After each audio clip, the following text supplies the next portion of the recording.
we have obtained the report from the special grand jury that investigated election interference in Fulton County, Georgia during the 2020 election.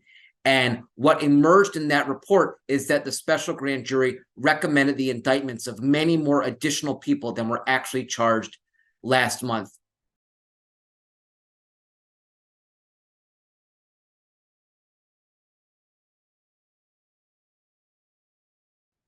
It is worth noting that this is a very unusual process.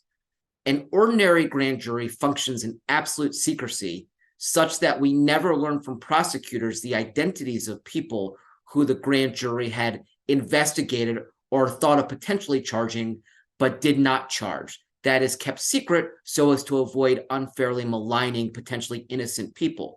In Fulton County, they used what's called a special grand jury, which is actually not a mechanism by which somebody is charged. Instead, it was used for the purposes of hearing evidence and preparing a report, and then it was effectively replaced in a certain sense by a new grand jury that last month was the one that issued the indictments.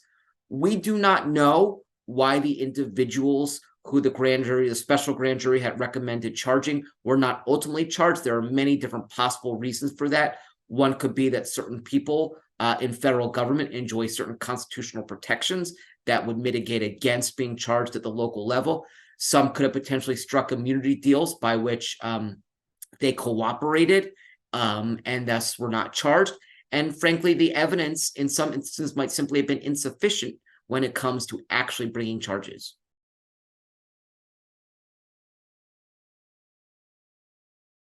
A special grand jury is not a concept that's familiar in a lot of criminal justice proceedings, certainly in the federal system that you see with the special counsel indictments against Donald Trump. There's no such thing as a special grand jury. There's only been a grand jury that's operated in pure secrecy, and they have only spoke through the names of the people who have been charged.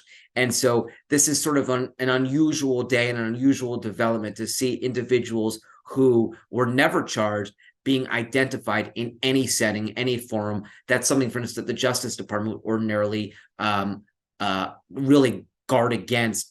But again, this is a special grand jury, and so the rules and the protocols are different than an ordinary grand jury.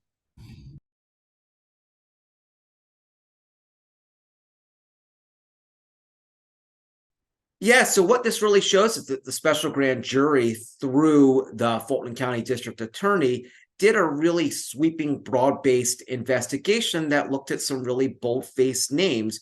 We have since heard from Senator Graham. He has said he did nothing wrong. He did his job, and he said it's a shame to see that anybody could think that he would be involved in some sort of criminal scheme. He's also continuing to express his support for Donald Trump.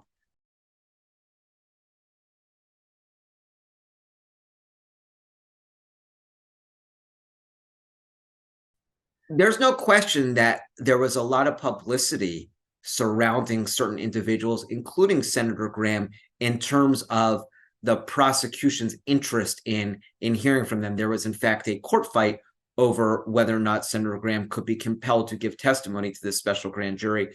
So it is not a mystery to some of these individuals that their names were bandied about in the special grand jury. And so to that extent, it would not be unfamiliar that they were of potential interest. But obviously now we're seeing for the first time officially publicly that the special grand jury at some point recommended charges.